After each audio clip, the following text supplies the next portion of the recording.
প্রায় ৪৫% আলোচনা হচ্ছে এক ব্যক্তির প্রশংসার জন্য ব্যয়ী হয়েছে।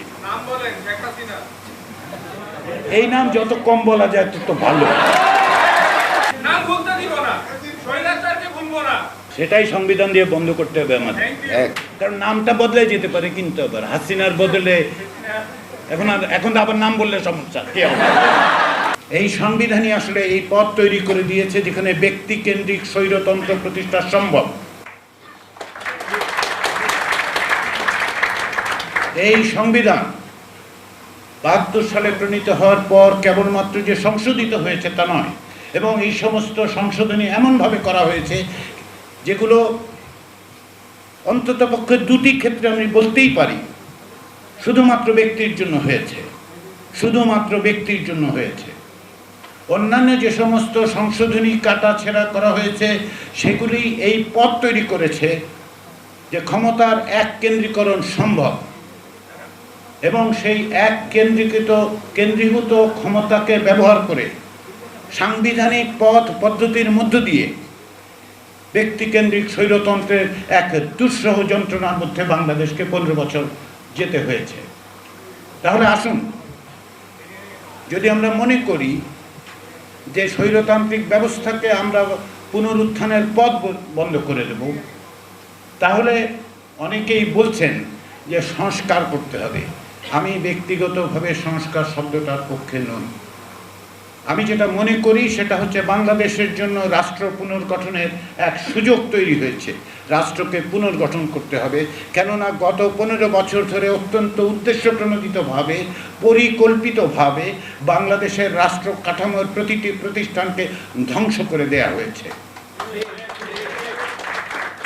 এগুলো নিজে নিজে ধ্বংস হয়ে যায়নি, কোনো প্রাকৃতিক কারণে ধ্বংস হয়নি। অনেকেই বলেন যে ধ্বংসপ্রাপ্ত প্রতিষ্ঠানগুলো গড়ে তুলতে হবে। আমি বলি ওই বাক্যের মধ্যে কর্তার অনুপস্থিতি কেন? কে ধ্বংস করেছে? আসুন বলুন যে পরিকল্পিত উপায়ে ব্যক্তিকেন্দ্রিক স্বৈরতন্ত্র প্রতিষ্ঠার জন্য প্রতিষ্ঠান ধ্বংস করা হয়েছে। তার মানে হচ্ছে রাষ্ট্র পুনর্গঠনের প্রয়োজনীয় শর্ত হচ্ছে এই প্রতিষ্ঠানগুলোকে আমরা পুনরায় তৈরি করব। কিন্তু কিভাবে তৈরি করব? যে কারণে আমি সংস্কারের কথা বিশ্বাস করি। একইভাবে অনেকেই বলেন যে সংবিধান আছে সেই সংবিধানের মধ্যে সংশোধনীর কথা।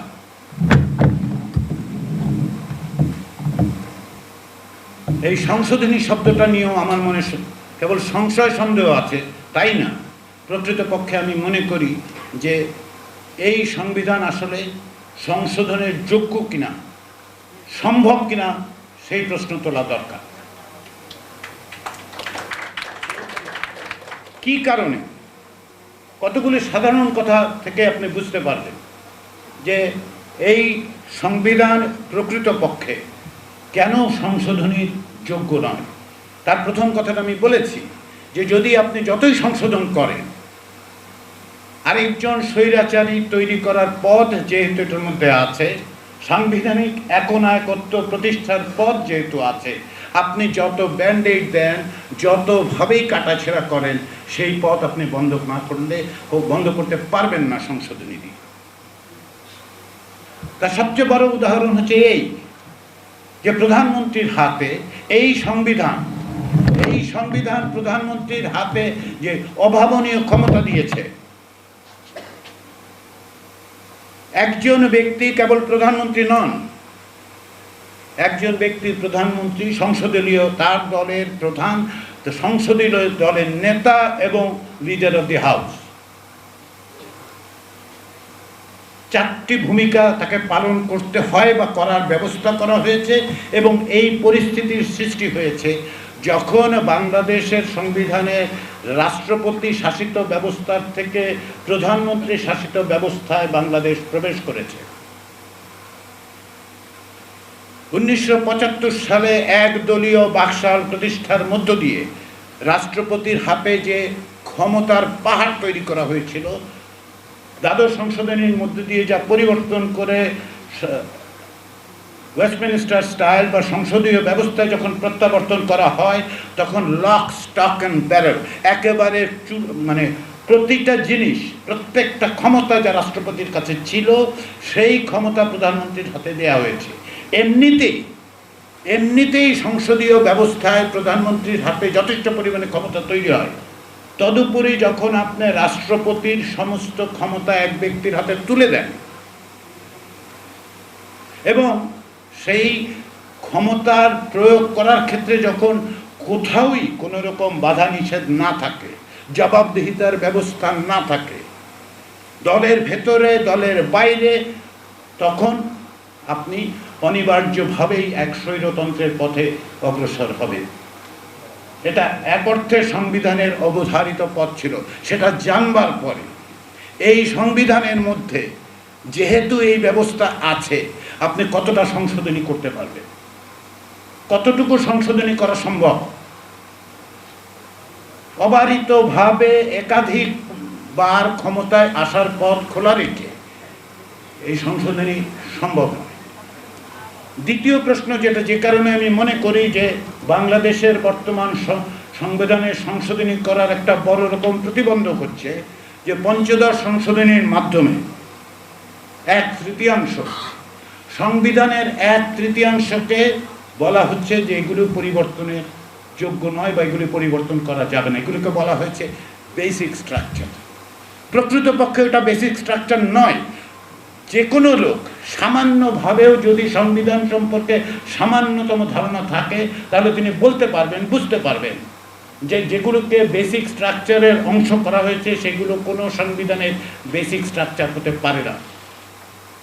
পঞ্চদশ সংশোধনীর সময় ক্ষমতাসীন দল যেটা করেছে, যাকে আমরা এটার্নিটি ক্লজ বলি, এটার্নিটি ক্লজ করবার মতো কোনো অধিকার কোনো সংসদে, সেটা শুধু বাংলাদেশে নয়, কোনো সংসদীয় ব্যবস্থায় থাকে না। কারণ কি? কারণ সংসদীয় ব্যবস্থায় আপনি আমি যদি এমনকি অবাধ, নিরপেক্ষ, গ্রহণযোগ্য, অংশগ্রহণমূলক নির্বাচনে অংশ নেই, তাহলে যে কোনো কাউকে আমরা ক্ষমতায় অধিষ্ঠিত করি 5 বছর, 4 বছর, একটা নির্দিষ্ট মেয়াদকালের জন্য। তার ওই মেয়াদকালের অতিরিক্ত এমন ব্যবস্থা সে গ্রহণ করতে পারে না যার কোনো ম্যান্ডেট তার নেই। সেটাই করা হয়েছে পঞ্চদশ সংশোধনীতে। এবং এতে করে যদিও দুইটি মামলা রিট আদালতে আছে, একটি ত্রয়োদশ সংশোধনী বাতিল বিষয়ক যে রায় সেটা রিভিউ করার, পঞ্চদশ সংশোধনী যে আইন সম্মত নয় সেই ব্যাপারে একটা রিট আছে। সেগুলো হয়তো শেষ পর্যন্ত অনুকূলেই রায় হবে, কিন্তু তার সত্ত্বেও যেটা হবে সেটা হচ্ছে যে এই তথাকথিত বেসিক স্ট্রাকচারের নামে এমন সব বিষয়কে অন্তর্ভুক্ত করা হয়েছে যেগুলো যদি এমনকি কোনো দল আগামী নির্বাচনে 300 আসনেও বিজয়ী হয়, তার পক্ষে পরিবর্তন করা সম্ভব হবে না। তৃতীয় যে কারণে আমি বলি যে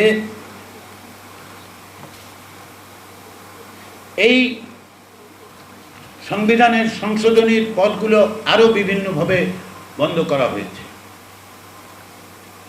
তার মধ্যে একটি অন্যতম হচ্ছে এই যে সংবিধান যেভাবে সাজানো হয়েছে, ক্ষমতা বিন্যাস যেভাবে করা হয়েছে, ভারসাম্যহীনতার যে চূড়ান্ত পর্যায়ে নিয়ে যাওয়া হয়েছে, সেখান থেকে আপনি শুধুমাত্র খুঁটিনাটি পরিবর্তন করে ভারসাম্য তৈরি করতে পারবেন না। আমি অন্তত পক্ষে সেই সম্ভাবনা দেখি না। তাহলে কি করা যেতে পারে? অনেকেই বলবেন যে তাহলে কি আমরা 72 সালে প্রণীত এবং 2024 সালে বর্তমানে যে জারিকৃত সংবিধান সেটা ফেলে দেব? আমি তা বলছি না, কিন্তু সে কারণে আমার কথা হচ্ছে যেটা পুনর্লিখনের প্রয়োজন। পুনর্লিখন মানে হচ্ছে এর কিছু কিছু অংশ যেগুলো 1972 সালে সংবিধানের মধ্যে ছিল, পরবর্তী সময় ছিল, যেগুলো মানবাধিকার পরিপন্থী নয়, গণতান্ত্রিক অধিকার পরিপন্থী নয় এবং সামঞ্জস্যপূর্ণ, সেগুলোকে পুনর্লিখনের মাধ্যমে সংবিধানে সংশ্লিষ্ট করা যেতে পারে। এবং এই ক্ষেত্রে অনেকেই হয়তো বলবেন যে 1971 সালের মুক্তিযুদ্ধের মধ্য দিয়ে, লক্ষ লক্ষ মানুষের রক্তদানের মধ্য দিয়ে আমরা একটি সংবিধান রচনা করেছিলাম। আমরা কি এত সহজেই সেই আবেগ থেকে বেরিয়ে আসতে পারবো? আমার বক্তব্য হচ্ছে যে আসলে যদি পুনর্লিখন করা হয় সেটার ভিত্তি হবে আসলে 1971 সালের স্বাধীনতার ঘোষণা, যেখানে সুস্পষ্টভাবে রাজনৈতিক বিষয়টার মীমাংসা আছে। বাংলাদেশ রাষ্ট্র প্রতিষ্ঠিত হয়েছিল একটি ম্যান্ডেটের ভিত্তিতে।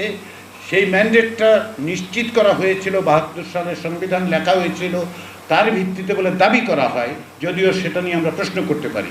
কিন্তু 1971 সালের মুক্তিযুদ্ধের ঘোষণা বাংলাদেশের মানুষের নাগরিকের আকাঙ্ক্ষার প্রতিফলন ছিল, এবং তার ভিত্তি যেটা ছিল সেটা হচ্ছে সাম্য, মানবিক মর্যাদা এবং সামাজিক ন্যায় বিচার।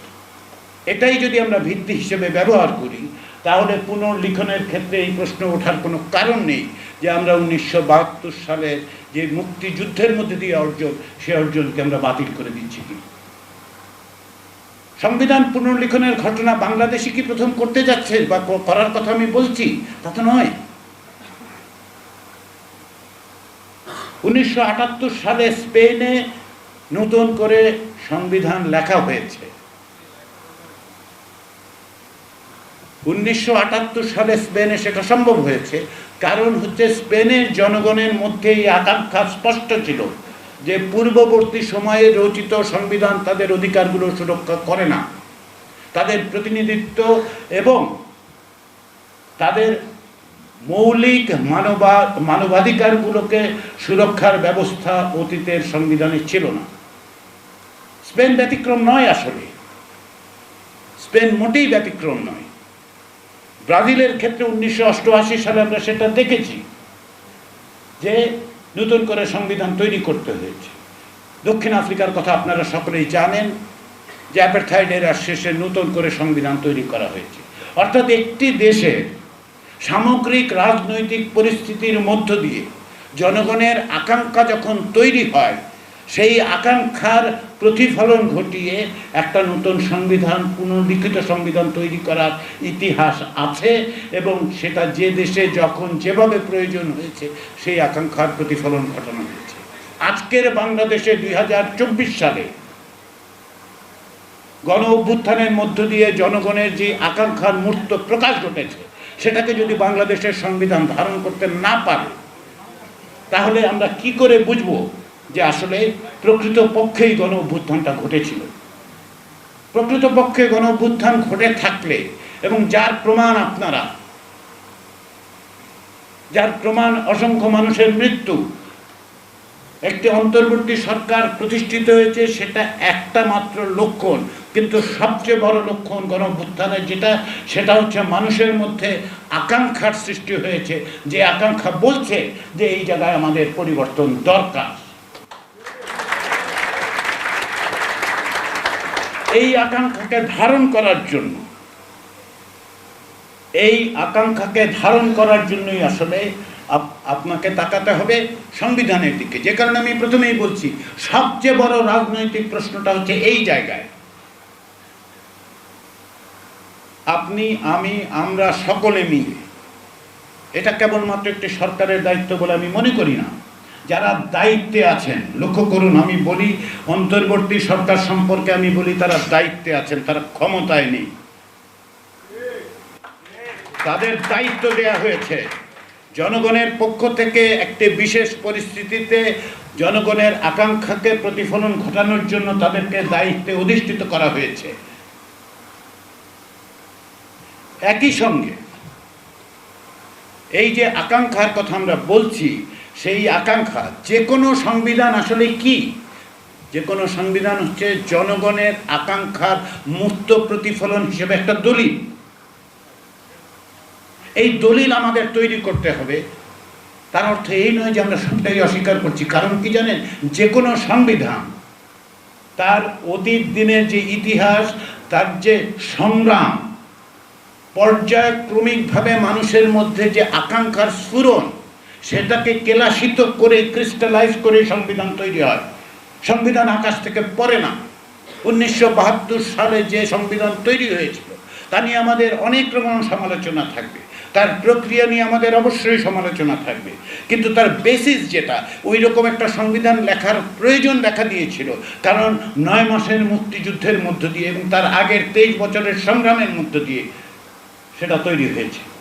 তাহলে ওই দলিল আসলে ওই আকাঙ্ক্ষার পুরোটাই প্রতিফলন ঘটাতে পেরেছে আমরা মনে করি না, আমি অন্তত পক্ষে মনে করি না। কিন্তু আজকে সেই সুযোগটা এসছে যে গত 15 বছর এবং তারও আগে সামগ্রিকভাবে গত 52 বছরের বাংলাদেশের ইতিহাসের মধ্যে যে সংগ্রাম, যে আকাঙ্ক্ষা, যে প্রত্যাশা, সেটাকে আমরা ধারণ করতে পারি কিনা। যখন আমরা বলছি সংশোধনের কথা, যখন আমরা বলছি পুনর্লিখনের কথা, দুটো আসলে দুটো ভিন্ন জিনিস। সংশোধন ধরে নেয় যে তার মৌলিক কাঠামোগুলো, বিষয়গুলো ঠিক আছে, আমরা কিছু ছোটোখাটো বিষয়ে পরিবর্তন করি।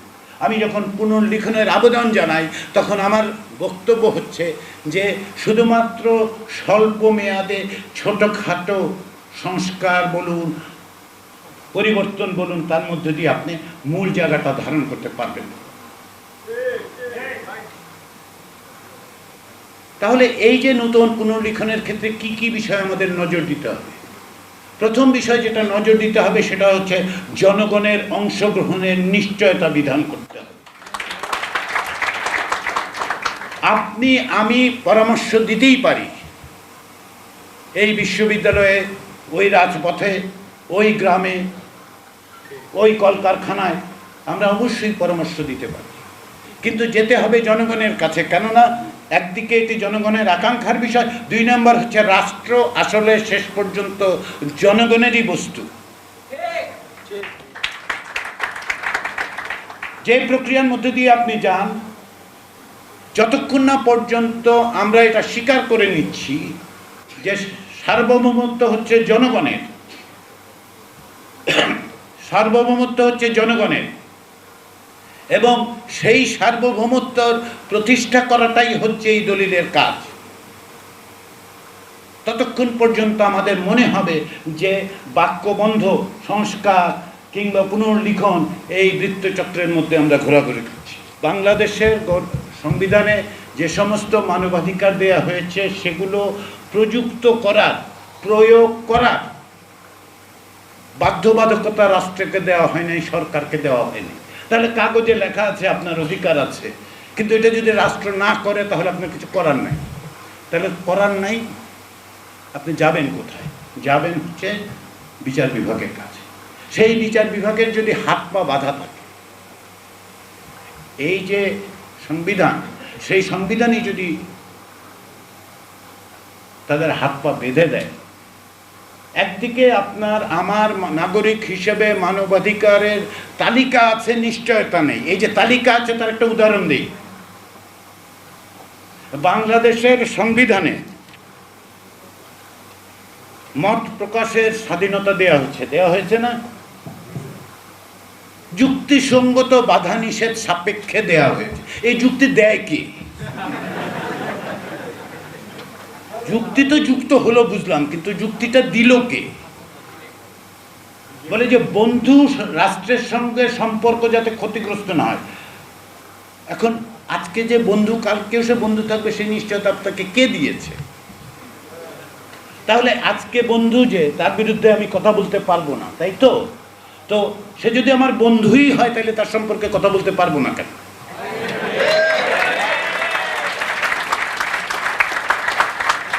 একই আশ্চর্য ঘটনা, বন্ধু সম্পর্কে কথা বলা যাবে না। তো প্রশ্নটা হচ্ছে এই জায়গায় যে আপনাকে অধিকার দিচ্ছে, ওই যে মত আপনি প্রকাশ করতে পারেন, তবে এই তবেটাই হচ্ছে বাংলাদেশের এই সংবিধানের মধ্যে মানবাধিকারের যে নিশ্চয়তাগুলো কাগজে ভাবে দেয়া হয়েছে, সেগুলো যে কেবলমাত্র গত সরকারের, আরো স্পষ্ট করে বলি, ব্যক্তিকেন্দ্রিক স্বৈরাচারী ব্যবস্থাই তার যে মানে অবমাননা হয়েছে তা কিন্তু নয়।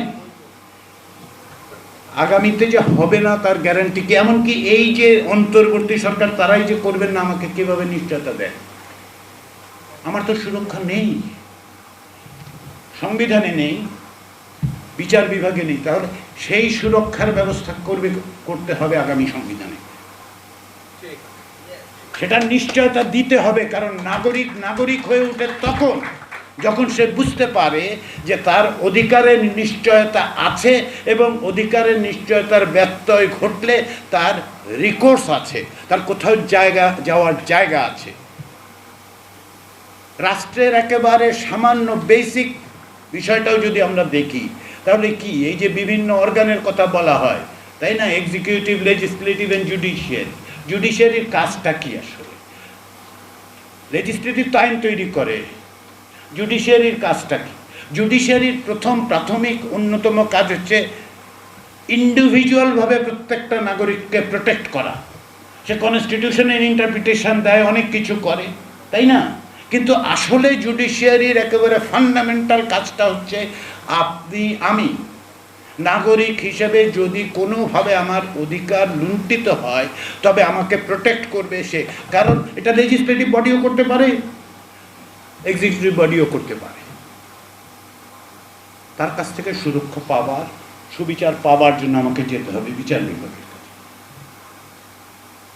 সেই নিশ্চয়তা কোথায়? আসুন আমরা সেই নিশ্চয়তার কথা বলি। লেজিসলেটিভ বডির ক্ষেত্রে আমি টিরানি অফ মেজরিটির কথা বলেছি, তো একবার সংখ্যাগরিষ্ঠ 32% থেকে 36%-এর সংখ্যাগরিষ্ঠতা।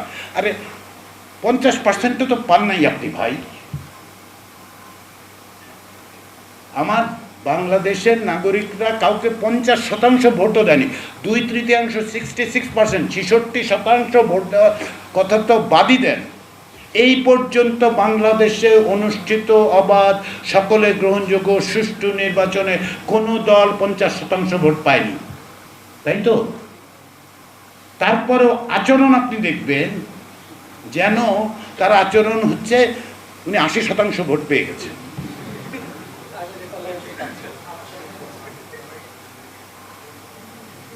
এই আচরণ কারণ কি? কারণ হচ্ছে একটা হচ্ছে এমনকি যখন ভার্টিক্যাল অ্যাকাউন্টেবিলিটি, 5 বছর একটা ভালো নির্বাচন হয়, রিলেটিভলি ভালো নির্বাচন হয়, সেরকম একটা জায়গায়ও যদি আমরা যাই তখন হরাইজন্টাল অ্যাকাউন্টেবিলিটি, পাশাপাশি যে অ্যাকাউন্টেবিলিটি, সেই অ্যাকাউন্টেবিলিটির মেকানিজমগুলো এখনো তৈরি হয়নি। তার একটা হচ্ছে ধরেন লেজিসলেটিভ বডির মধ্যে সিলেক্ট কমিটিগুলো, তাদের তো একটা দায়িত্ব আছে। ওনারা বসেন, কথা বলেন, কী কী করেন, পরদিন সংবাদপত্র ছাপা হয় যে ওনারা বসছিলেন, আমরা কিছু খবর পাই। কিন্তু এটা কেন পাবলিকলি আমার পার্টিসিপেশনের জায়গা নেই? কেন আমি দেখতে পাই না তারা কি করে? কারা ওইখানে যান, তাদের ব্যাকগ্রাউন্ডটা কি? আপনি বিমান বিষয়ক, বেসামরিক বিমান চলাচল বিষয়ক সিলেক্ট কমিটির মেম্বার, আপনি আবার একটা বিমানের মালিক কিনা, আমার তো জানতে হবে। তাহলে যখন দলগুলো ওইসব সিলেক্ট কমিটিতে পাঠায়, কোন কমিটিতে কে যাচ্ছে, তার ব্যাকগ্রাউন্ড কি আমরা জানি না। তার কনফ্লিক্ট অফ ইন্টারেস্ট আছে আমরা জানি না। তিনি কি প্রশ্ন করলেন আমরা জানি না। ভোট চাওয়ার সময় তো চাইলেন আমার কাছে, ভোট তো আমার কাছে চাইলেন, কিন্তু আমাকে আর দেখতে দেন আপনি কি করেন। তাহলে আপনার ভার্টিক্যাল অ্যাকাউন্টেবিলিটির পাশাপাশি হরাইজন্টাল অ্যাকাউন্টেবিলিটি তৈরি করতে হবে, এবং সেটা যে শুধুমাত্র সিলেক্ট কমিটির ক্ষেত্রে হবে তা কিন্তু নয়। আপনাকে সিভিল সোসাইটির অর্গানাইজেশনের কাছে অ্যাকাউন্টেবল থাকতে হবে, আপনাকে থাকতে হবে নাগরিকের কাছে অ্যাকাউন্টেবিলিটির জায়গা। কিভাবে নাগরিকের কাছে আপনি অ্যাকাউন্টেবল থাকবেন তার কিছু কিছু উদাহরণ দিই।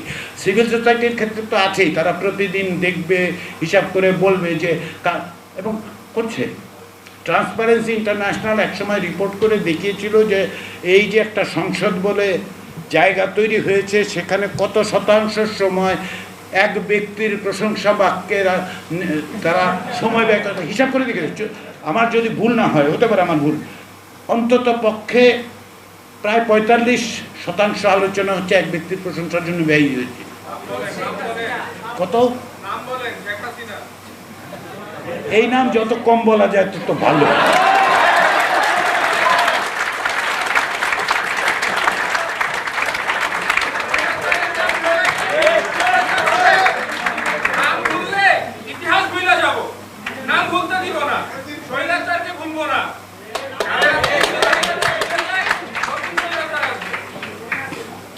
সেটাই সংবিধান দিয়ে বন্ধ করতে হবে আমাদের, একদম রাস্তা বন্ধ করে দিতে হবে। কারণ নামটা বদলে যেতে পারে, কিন্তু আবার হাসিনার বদলে এখন আবার নাম বললে সমস্যা কি হবে?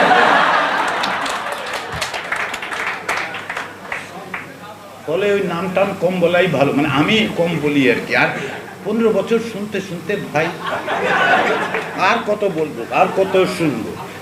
কিন্তু প্রশ্নটা হচ্ছে, মানে জোকস অ্যাসাইড, অ্যাকাউন্টেবিলিটির এই যে মেকানিজমগুলি আমাদের মধ্যে আমরা দেখতে পাই না, এগুলিকে ইনস্টিটিউশনালাইজ করতে হবে।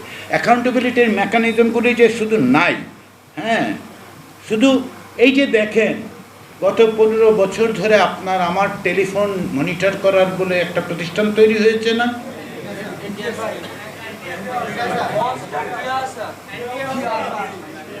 তো এখন তার মনিটর করে কে? এখন আপনার ট্যাক্সের পয়সায় আপনাকে মনিটর করার কোনো লিগ্যাল রাইট তার আছে কিনা সেটাও আমরা কিন্তু জানি না। কারণ বলা হয় যে হ্যাঁ মনিটর করার ক্যাপাসিটি, তার কারণ হচ্ছে ওই আরিপাতার কিছু আইন আছে। এখন আরিপাতার আইন আপনার আমার উপর প্রযুক্ত হওয়ার কোনো বিধান কি এখানে আছে? তা তো নাই।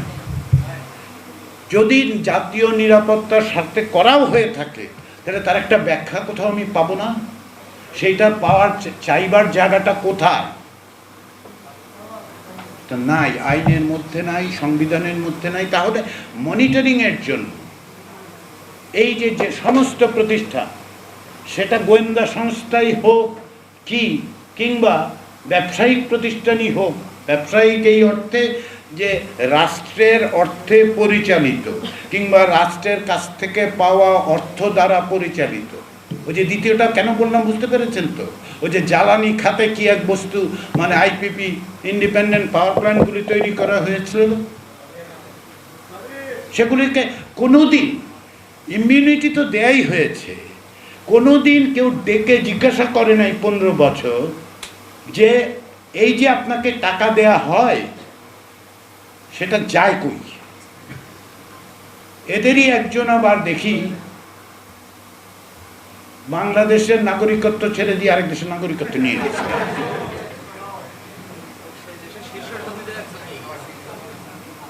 তো তাহলে